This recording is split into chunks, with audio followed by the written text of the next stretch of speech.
Oikein hyvää huomenta Oulusta ja lämpimästi tervetuloa taas Markkinointikollektiivin aamukahviseuran pariin. Mä oon Pieniniemen Miia Markkinointikollektiivilta ja mieluusti nyt alkuun kuulisin chatin kautta, että mistä oot linjat tänään aamulla avannut. Ja tosiaan kohta päästään hyppään hakukoneoptimoinnin saloihin, mutta ennen sitä voisin kertoa lyhyet terkut meidän pääyhteistyökumppani, myynnin ja markkinoinnin ammattilaiset MMAlta.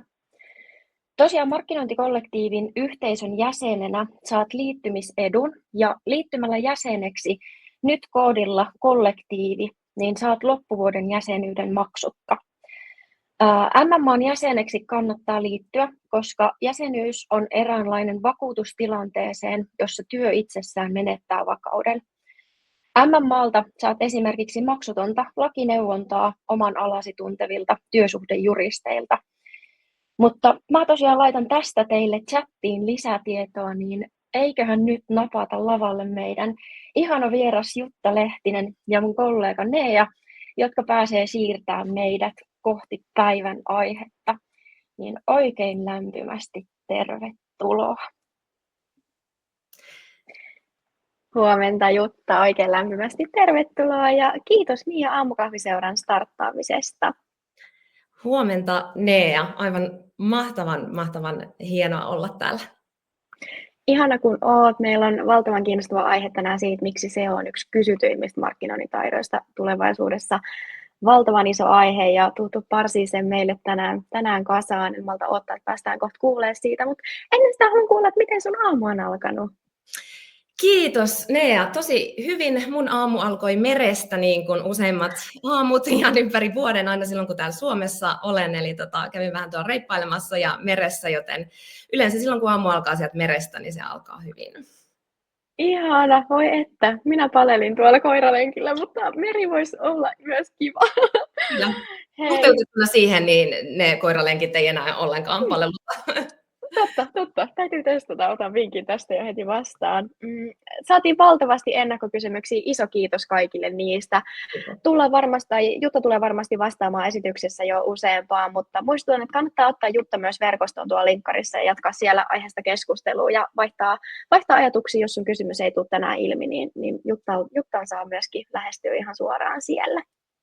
Mutta pitemmittä puheitta, hei, lähdetään sun esityksen pariin ja jutellaan sen jälkeen sitten lisää, niin ei muuta kuin lava on sun ja olepa hyvä. Mahtavaa, kiitoksia. Yes.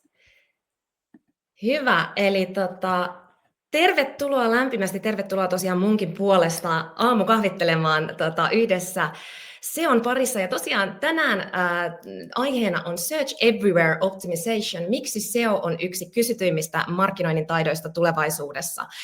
Ja nyt on siis ihan mun lempiaihe käsillä ja mulla tuli tosi paljon asiaa tähän esitykseen, joten valitettavasti joudun menemään aika vauhdilla eteenpäin, eikä pysty ihan jokaista yksityiskohtaa avaamaan, mutta tosiaan kuten Neakin tuossa sanoi, niin verkostoidun tosi mielelläni teidän kanssa. Mulle voi laittaa viestiä, pian jaan mun somekanavia vähän ja sähköpostia ja mitä tahansa, voin jatkaa mielelläni keskustelua myös niihin yksityiskohtiin liittyen sitten myöhemmin tarpeen mukaan, jos joku jää mietityttämään.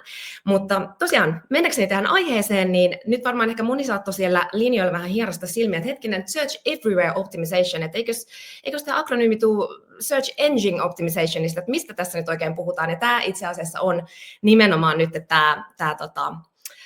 tämän aamun aihe, eli mihin tässä nyt viitataan tällä Search Everywhere Optimizationilla. Puhutaan vähän alasta ja alan tulevaisuudesta, mutta lähdetään menemään ja pitäkää hatustanne kiinni ja toivottavasti nautitte aiheen parissa.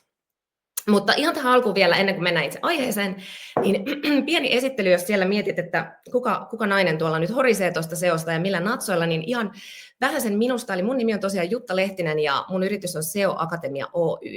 Ja on tosiaan SEO-asiantuntija, SEO-kouluttaja ja SEO-yrittäjä, on perustaja ja toimari SEO Akatemia Oy nimisessä yrityksessä ja meidän Women in SEO Academy kansainvälisessä brändissä. Ja 15 vuotta digimarkkinoinnin ja lähes sama aika SEOn parissa on tullut jo vietettyä ja 8 vuotta SEO- ja markkinointiyrittäjyyttä taustalla ja se SEO on kulkenut siellä ihan koko yrittäjyysuran ajan. Ja satoja optimoituja verkkosivuja takana, tuhansia SEO-koulutettuja markkinoijia koulutettu, olen ollut puhujana Suomen suurimmissa SEO-tapahtumassa, muun muassa edellisvuonna SEO Vibesissa ja viime keväänä Nordic SEO Summitissa, joka oli itse asiassa Pohjoismaiden suurin SEO-tapahtuma. Ja tämä kuva onkin siellä, puhuin siellä eettisestä SEOsta, joka on itselleni hyvin rakas aihe.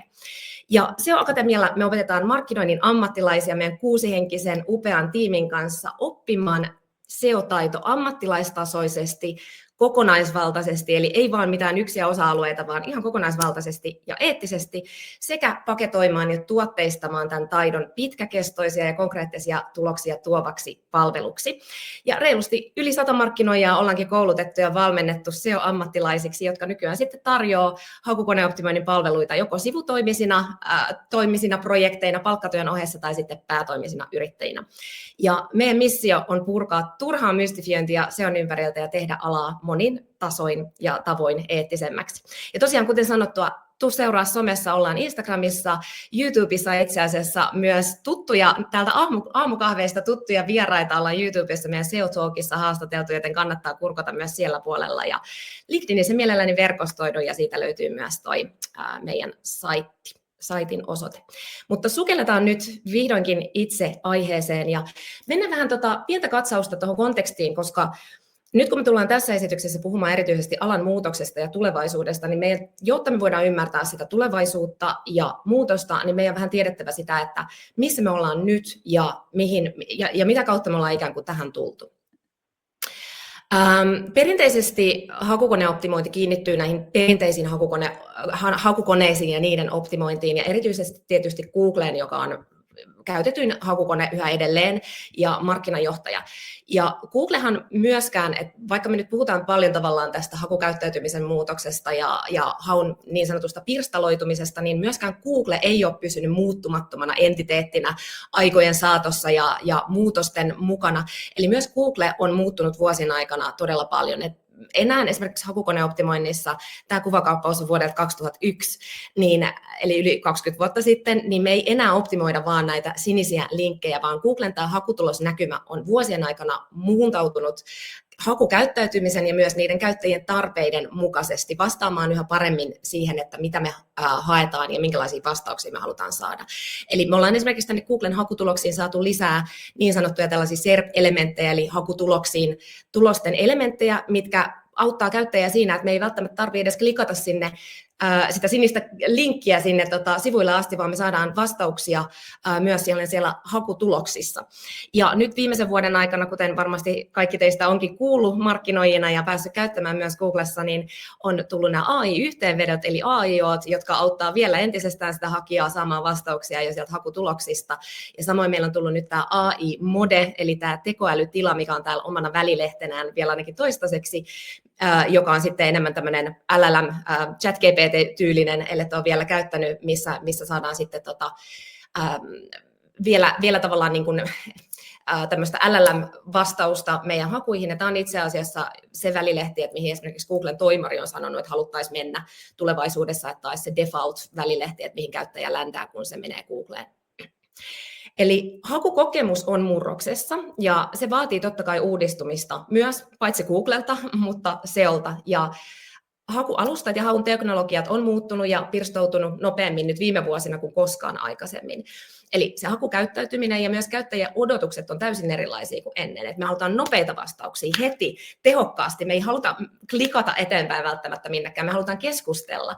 Ja nykyään just puhutaan tällaisesta zero click aikakaudesta ja hausta, että me saadaan just niin kuin mahdollisimman, että me ei tarvitse edes just klikata sinne minnekään verkkosivuille eteenpäin, että me halutaan ne vastaukset mahdollisimman nopeasti. Eli Googlen ekosysteemi on laajentunut vastaamaan entistä monipuolisemmin niitä käyttäjien erilaisia tarpeita ja odotuksia, mitä me just äsken katsottiinkin tuossa. Ja hakukoneoptimoinnissa itsessään, kuten puhuttua, on perinteisesti keskitytty pääosin Googleen ja muihin niin sanottuihin perinteisiin hakukoneisiin, kuten vaikka Bingiin ja Yahoohun, mutta laajenevan monikanavaisuuden myötä brändeiltä vaaditaan näkyvyyttä useammissa kanavissa, siellä missä asiakkaat ovat. Eli asiakkaat ei enää pelkästään, kuten me tiedetään, niin ne ostopolut ei mene vain yksissä kanavissa, eli se ei riitä, että me näytään vaikka pelkästään siellä Googlessa. Se on piirissä monikanavaisuuden hallinnointi ja seuraaminen on tähän asti pääosin pysynyt Googlen haun kontekstissa, mutta se ei enää riitä. Eli me ollaan puhuttu paljon monikanavaisuudessa myös niin kuin SEOssa, mutta se on enemmän kuitenkin siellä Googlen haun kontekstissa, että miten vaikka meidän brändi näkyy Pinterest-tuloksissa tai YouTubessa siellä Googlen haussa, mutta tämäkään ei enää nykymaailmassa riitä. Eli SEO ei myöskään elä lasipullossa, eli meidän tekeminen on jo kehittynyt vuosien ja vuosikymmenten myötä vastaamaan aina paremmin käyttäjien muuttuviin tarpeisiin ajan saatossa, ja nyt tulevaisuudessa se tulee muuttumaan entisestään. Tässä on tämmöinen pieni esimerkki siitä, että miltä tämmöinen nykyaikainen moderni hakupolku ja monikanavainen hakupolku voi näyttää. Eli jos mä nyt lähtisin vaikka vähän tutkimaan paljasjalkakenkiä, mä googlettelen ja sitten mä katsoin, että okei, aivan valtava valikoima, en tiedä yhtään, että mistä mä lähtisin nyt sit niitä ostamaan. Sitten mä lähden vähän tarkentaa sitä hakua, että itse asiassa mä oon kiinnostunut juoksemaan, lähteä lenkille paljasjalkakengät, että minkälainen paljasjalkakenkä sopisi siihen juoksemiseen. Ja mä saan ehkä täältä AI-yhteenvedosta vähän vastausta siihen, että minkä tyyppinen paljasjalkakenkä sopisi siihen. Sitten mä ehkä hyppään ChatGPT:hen avaamaan vähän tarkemmin, että hei, mä haluaisin aloittaa paljasjalkajuoksun, minkälaiset kengät vois sopia siihen. Sieltä saan taas syventävää tietoa. ChatGPT ehkä antaa mulle tai heittää tänne useampaa brändiä, esittelee niitä lyhyesti. Ja mä bongaan täältä ehkä itselleni tutun. Hetkinen, että toi Vivo Barefoot vaikuttaakin tosi kiinnostavalta, että mä oon joskus kuullut sen nimen. Mennäänpä katsoa Instaa. Okei, niin on tosi kiva Insta-tili. Täällä ne onkin tehnyt jotain vaikuttajayhteistyötä naisen kanssa, joka resonoi mulle, on samaa ikäluokkaa ja näyttää tekevän samoja juttuja, mitä mä. Okei, vaikuttaa tosi hyvältä. Ainut ongelma on se, palan ChatGPT:hen, että noi Vivo Barefootin värit on vähän tylsiä, että ne on tosi jotenkin vaan tuollaisia maanläheisiä, että mä haluaisin ehkä jotain muuta. Ja mä en edes esitä kysymystä ChatGPT:lle, että mä vähän niin kuin sparrailen sen kanssa, että annan esille vaan ääneen tuon sitä, että Vivo Barefoot värit on vähän tylsiä, että myös toi Merrell-brändi vaikuttaa kiinnostavalta. No, siellä ChatGPT sparrailee mun kanssa tästä aiheesta, mutta sitten mä käyn katsoa vielä YouTubessa, että miltä ne näyttää livenä, onko siellä jotain arvosteluja tästä brändistä. Samoin käyn tietysti Redditin kaikki ketjut läpi. Ja sitten mä päädyin loppujen lopuksi siihen, että kyllä tämä Vivo Barefoot, että vaikka ne on vähän tylsän värisiä, niin lähdetään niillä. Eli palaan sinne Googleen ja siirryn verkkokauppaan ostoksille. Tässä ostopolussa tämä ostopolku alkoi Googlesta ja päättyi Googleen. Se ei ainakaan aina tietysti mene niin. Usein se menee niin. Usein ne ostokset edelleen closataan siellä Googlessa, mutta ellei Vivo Barefoot olisi ollut näissä kaikissa kanavissa, niin mä en todennäköisesti olisi ollut niin vakuuttunut tästä brändistä ja olisin saattanut valita toisen brändin. Eli nykyään voisi ehkä sanoa, että search is everywhere there is a search bar. Eli se haku ei ole enää vaan Googlessa, vaan se on kaikkialla, missä me voidaan kirjoittaa se meidän kysymys sinne search bariin. Viime aikoina on puhuttu myös viime vuosina sitä, että uudet AI-teknologiat olisi tuhoamassa Googlea ja Googlen käyttöä, niin mennään vähän vielä siihen, että miten nyt näillä AI-alustoilla höystetyt hakukokemukset on vaikuttanut sitten Googlen käyttöön. Eli tarkoittaako sitä, että kun meillä on nyt ChatGPT ja muut AI-teknologiat, että Googlea ei enää käytetä. Eli oliko ChatGPT kuolinisku Googlelle ja SEOlle? Googlen markkinaosuus on itse asiassa pysytellyt vuosia noin 90%, eikä se ole laskenut merkittävästi viime vuosina. Eli täällä nähdään, että Google on edelleen hyvin vahva markkinajohtaja, ja tässä kohdin marraskuussa 2022 ChatGPT lanseerattiin, ja kuten nähdään tässäkin graafissa, joka sitä kuvaa, niin eipä ole Googlen markkinaosuus juurikaan ChatGPTn tulosta laskenut. Sitten vähän lisää dataa näistä Google-hakujen määrästä, niin itse asiassa Google-hakujen määrä ei ole vähentynyt, vaan ne ovat kasvaneet yli 20% 2 vuoden sisällä ChatGPTn julkaisun jälkeen. Eli tästä nähdään, että sinisissä palkeissa on Google-haut ja täällä on AI-chat-haut sitten valkoisissa palkeissa, että me voidaan nähdä, että molemmat on kasvussa. Eli AI-haut ei syö Google-hakuja, vaan ennemminkin voisi sanoa, että tämä hakukakku kokonaisuutena kasvaa. Eli muutos ei ole mustavalkoinen. Voisi sanoa niin, että Google ja tekoälyhaut täydentää toisiaan. Eli Google on tosiaan edelleen ylivoimaisesti käytetyin hakutyökalu ja alusta, ja globaalisti se vastaa yhä noin 80-90% kaikista digitaalisista hausta, ja täällä on SparkToron graafi kuvaamassa tätä, ja täällä näkyy ChatGPT, täällä on Googlen päivittäisiä hakumääriä. Eli Googlessa tosiaan tehdään päivittäin miljardeja hakuja. Ja se, mitä me ehkä huomataan tässä hakumuutoksessa, on se, että tekoälyhaut näyttää lisäävän ja luovan uudenlaisia käyttötapoja siihen hakemiseen perinteisen haun rinnalle. Eli kyse ei ole siitä, että ne korvaisi niitä Googlen hakuja. Ja siinä ehkä onkin vähän sellaista kriittistä ajatusvirhettä, että uuden teknologian tullessa käyttäjät hylkäisivät sen vanhan, eli käyttäjät ei ole mustavalkoisia, että enemmän se on sekä että kuin joko tai. Ja itse asiassa SEMrushin yhden tekemän tutkimuksen mukaan niin ne henkilöt, jotka käytti enemmän ChatGPT:tä, niin ne myös käytti enemmän Googlea. Ja täällä on tämmöinen toinen graafi, joka kuvaa vähän samaa asiaa. Nämä siniset palkit on perinteisten hakukoneiden käyttöä ja punaiset palkit on AI-toolsien käytön lisääntymistä, eli me nähdään siinä se, että nämä ei ole laskenut mihinkään näiden perinteisten hakukoneiden käyttö, vaikka AI-työkalujen käyttö onkin lisääntynyt.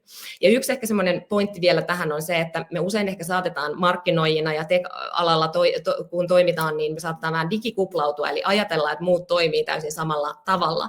Eli tutkitusti tosiaan AI:n early ja heavy adoptersit sijoittuu vahvasti just tänne tech- ja markkinointialan digikuplaan, mutta sitten taas suurista ikäluokista, joilla on valtavasti ostovoimaa edelleen, niin vaan pieni osa on ottanut niitä tekoälyteknologioita ja hakuja päivittäiseen käyttöön. Eli Google tai sen paremmin SEO ei ole vieläkään kuollut, mutta ne muuttaa muotoaan. Eli nyt päästään oikeastaan tämän päivän aiheeseen, eli mitä tarkoittaa muutos Search Engine Optimizationista Search Everywhere Optimizationiin. Tulevaisuudesta tietysti kukaan ei tiedä, eli nämä on niin kuin nyt tällaisia näkemyksiä, että mitä monet alalla pitkään toimineet näkee, että mihin meidän ala on muuttumassa, ja mitä myös itse henkilökohtaisesti näen, että tämä on se suunta, mihin me ollaan menossa. Eli enemmän tämmöiseen SEO 2.0 Search Everywhere Optimizationin suuntaan, mitä mä ajattelin, että suomen kielellä voisi kuvata ehkä hakukokemuksen optimointina, eli SEO ei tulevaisuudessa tähtää enää vaan parempiin sijoituksiin siellä Googlessa, vaan strategisen läsnäolon optimointiin koko moninaisen orgaanisen ostopolun läpi kaikissa niissä kanavissa, joissa se meidän kohdeasiakas etsii, vertaa ja valitsee. Eli SEOn evoluutio ei enää tapahdu Googlessa, niin kuin mä tuossa alussa esitin, että se on tavallaan niin kuin ollut siellä Googlen kontekstissa, vaan se tulee laajentumaan koko ostopolun kattavaksi kasvustrategiaksi kaikkialla, missä se asiakas etsii tietoa. Olisi Google, Tube, TikTok, Reddit, mikä ikinä kanava. Eli siellä optimoinnin ytimessä ei ole enää pelkästään se hakukone, vaan hakukokemus, eli miten se asiakas löytää, ymmärtää, vertaa ja luottaa. Ja silloin nimenomaan brändin merkitys korostuu. Eli tavoitteena on auttaa ihmisiä löytämään ja arvioimaan, luottaa brändiin juuri kaikissa niissä kanavissa, missä he viettää aikaa ja etsii tietoa. Eli myöskin nyt, kun me ollaan paljon puhuttu alalla, ja kysymyksissäkin oli AI:sta ja geosta ja muista näistä eri kirjainyhdistelmistä, niin tulevaisuuden SEO pitää sisällään voisi nähdä, että se pitää sisällään LLM-optimoinnin ja AI-optimoinnin. Eli mä näen, että meidän ei kannata enää pirstaloida kenttää entisestään ja siiloutua yksittäisiin kanaviin, vaan markkinoijina ja hakukone ja SEOina meidän pitäisi vastata ja hallinnoida, jonkun ainakin pitäisi vastata ja hallinnoida sitä koko hakukokemusta niissä eri kanavissa. Ja minä ja monet muut alalla pitkään toimineet näkee, että SEO olisi juurikin se henkilö, tai hakukoneoptimoija olisi se, joka hallinnoisi niitä hakukokemuksia. Isossa muutoksessa on sit mittaaminen ja keskeiset mittaristot, mistä tälläkin hetkellä käydään paljon keskustelua.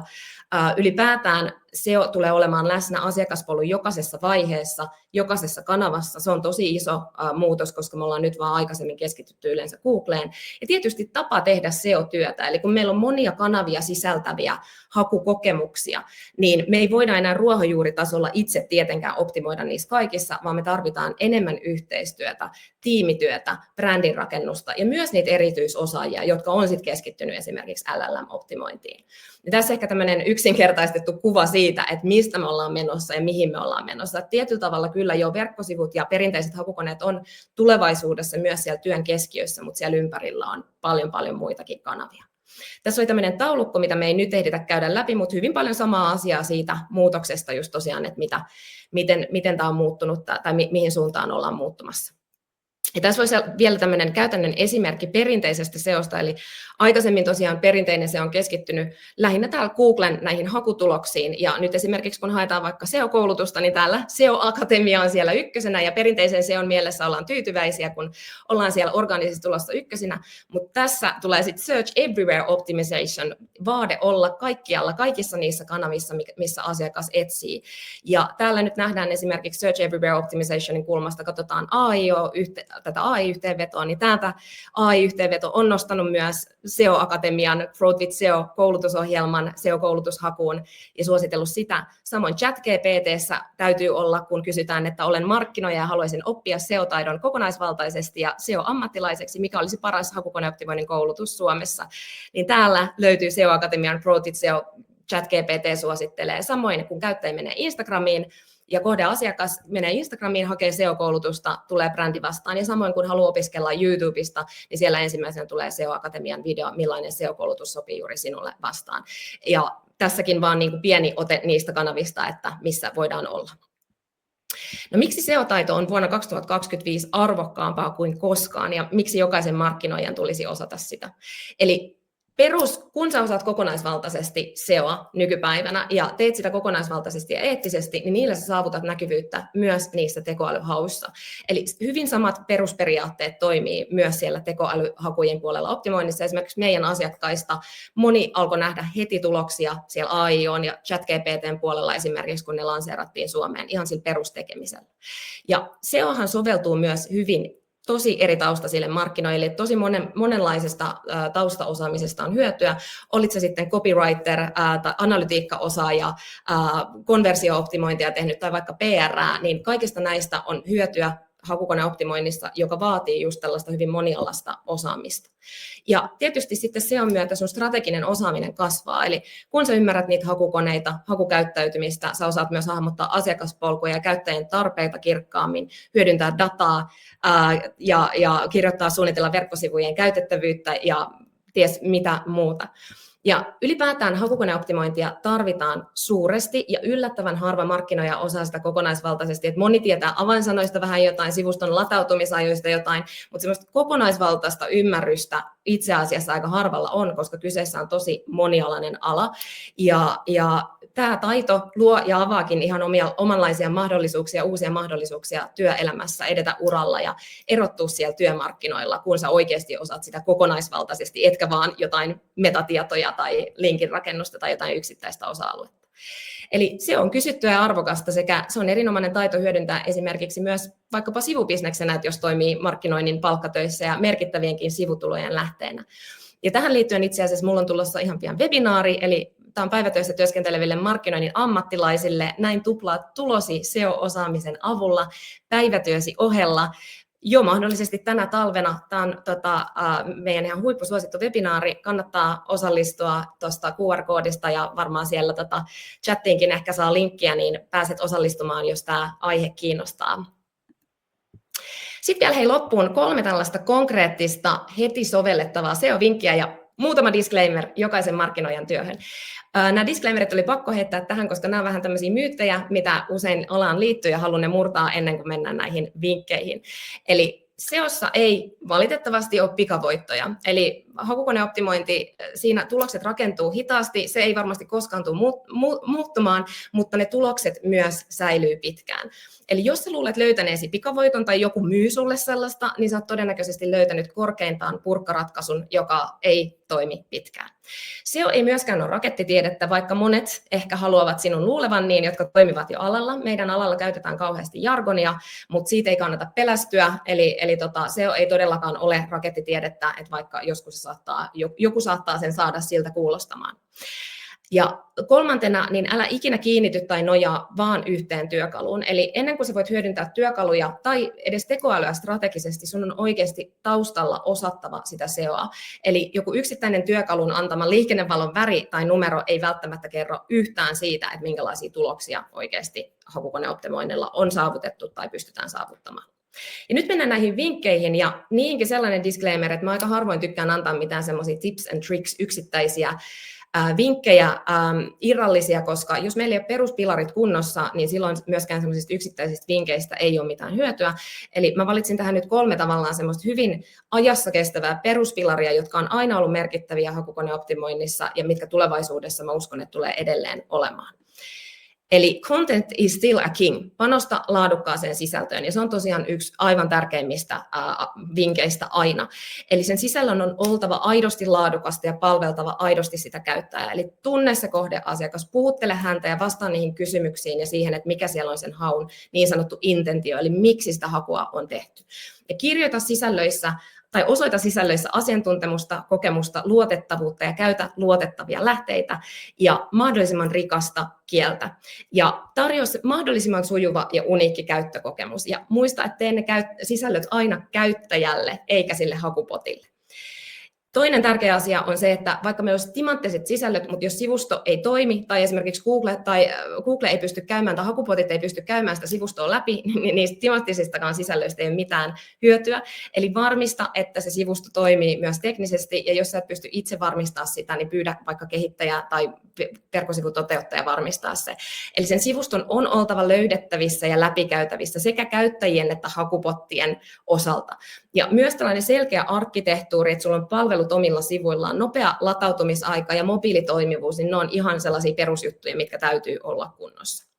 Ja viimeisenä rakenna vahva brändi ja tule alasi auktoriteetiksi, ja tätäkään ei voi tehdä valitettavasti yhdessä yössä. Eli rakenna auktoriteettia ja luotettavuutta. Oo läsnä siellä, missä sun asiakkaat on läsnä. Oo niissä kanavissa, missä ne asiakkaat on. Tee se brändi löydettäväksi ja tunnistettaviksi. Ja muista edelleen kuitenkin selkeät tekijätiedot, brändimaininnat ja backlinkit, eli muilta sivuilta tulevat linkit sun sivustoon, ne kaikki rakentaa sitä sun brändin auktoriteettia ja näkyvyyttä ja löydettävyyttä. Jes, kiitoksia. Juuri taidan ajan puitteissa saada tämän loppuun. Eli tosiaan, jos sinua kiinnostaa SEO laajemminkin, niin ole ihmeessä yhteydessä. Minä ja tiimimme autamme sinua mielellään tulemaan SEO-ammattilaiseksi, jos ihan niinkin isosti kiinnostaa. Ja tosiaan mulle voi laittaa viestiä tulemaan missä tahansa kanavassa. Ja QR-koodi oli vielä muistutukseksi webinaariin. Mutta suuri kiitos. Ja tosiaan voi laittaa viestiä ja jatkan mielelläni juttua näistä aiheista. Iso kiitos. Vitsi, mitä mahtavaa tykitystä. Täällä ollaan ihan oltu katseltu tätä ja uskon, että moni muu myöskin tuolla linjoilla. Tosiaan alkuun sanonkin, että ennakkokysymyksiä tuli paljon, niin ehditään muutama tähän ottaa. Jos chatissa herää jotain, niin laittakaa nyt eikä kohta. Työkaluihin aina ihmisiltä tulee kysymyksiä, niin jos haluaa tehdä semmoista SEO-analyysiä, että no miten tämä toimii nyt, niin onko ilmaiset työkalut niin tarpeeksi luotettavia, saako sieltä tarpeeksi hyvää dataa? No SEOssahan me käytetään tietysti tosi paljon työkaluja. Mä aina just sanon niin myös työkaluista vähän tätä samaa, mitä AIstakin nykyään sanotaan, että ne ei saa koskaan olla isäntiä, vaan ne on aina niin kuin renkejä meille, eli ne tarjoaa meille sitä tukea. Esimerkiksi avainsanatutkimukseen jonkun verran me pystytään tekemään niin kuin ilmaisillakin työkaluilla, vaikka avainsanatutkimusta. Usein hyvissä avainsanat-työkaluissa vähän niin kuin rajoitukset voidaan tehdä vain niin kuin muutamilla avainsanoilla. Mutta jos me ajatellaan vaikka tämmöistä niin kuin sivuston audittia, mitä monilla noilla SEO-työkaluilla tehdään, niin mä tietysti, kun itse ammattilaisena käytän niitä maksullisia työkaluja, niin itse olen törmännyt aika vähän sellaisiin työkaluihin, että millä me pystyttäisiin tekemään esimerkiksi semmoista niin kuin teknistyyppistä niin kuin sivustoaudittia. Että kyllä se niin kuin melkein se, että me pystytään tekemään kunnolla sitä SEO-työtä, niin vaatii vähintäänkin sen yhden vähän laaja-alaisemman SEO-työkalun käyttöönottoa, mutta usein sitten taas joku SEMrush tai Ahrefs, tämmöiset niin kuin tunnetuimmat SEO-työkalut, niin ne pitää sitten sisällään, että siellä pystyy tekemään sitä audittia ja avainsanatutkimusta ja backlink, näitä ulkoisten linkkien auditteja ja muita, että paljon sillä niin kuin yhdellä maksulla. Mutta niihinkin semmoinen disclaimer täytyy just sanoa, että nekin työkalut saattaa erehtyä, nekin tekee virheitä. Eli just tavallaan se, että meidän täytyy pystyä osaamaan tarkastaa asioita myös manuaalisesti, esimerkiksi sieltä koodin puolelta, että joskus saattaa olla niin, että työkalutkin antaa virheellistä tietoa, niin sen takia se on tärkeää, että meillä on oikeasti sitä osaamista itsellä, eikä nojata vaan niihin. Tuo oli hyvä nosto, ei mennä vaan työkalujen taakse, vaan kehitetään myös sitä omaa osaamista. Saat hetken miettiä, että millä sanoilla lähetät meidän osallistujat jatkaa päivää, ja sillä välin Mia, hei vaan hei, pääsit kertomaan, mitä ensi kerralla tapahtuu. Hei taas. Ja siis Jutta, kiitos ihan mahtavasta aamusta. Tätä oli siis aivan jotenkin mahtava kuunnella, tuli niin paljon kaikkia uutta. Mutta tosiaan ensi viikolla me Aamukahviseurassa vaihdetaan kieli englanniksi ja keskustellaan tekoälyagenteista Nikolai Sörendenin johdolla cm.comista. Niin sellaisilla tiedoilla ensi viikkoon. No niin. Toivottavasti nähdään mahdollisimman moni myös siellä linjoilla. Ja niin kuin äsken lupailin, niin Jutta, millä tsempeillä ja terkuilla lähetät ihmiset päivän jatkon pariin? No, haluan oikeastaan sanoa, että jos nyt tämä herätti kiinnostuksen SEOon, niin mä haluan kannustaa sinua kaatumaan eteenpäin ja laittamaan vaikka viestiä mulle ja tosiaan pelottomasti kaatuu tätä suuntaa kohti ja voin sanoa, että on kyllä inspiroiva ala ja uskon, että meidän tulevaisuus tulee olemaan myös tosi kiinnostava, niin tällaisin SEO-terkuin haluan lähettää kaikki, että kaatukaa SEO päin, jos se kiinnostaa ja minä autan siinä mielelläni. Mahtavaa. Lähdetään kaatuilemaan ja kiitos kaikille linjalle olijoille ja myöskin tallenteen katsojille. Niin kuullaan taas ensi kerralla lisää ja iso kiitos Jutta ja Mia myös tästä aamusta. Niin nähdään. Kiitos teille. Kiitos. Moikka. Moikka. Moi moi.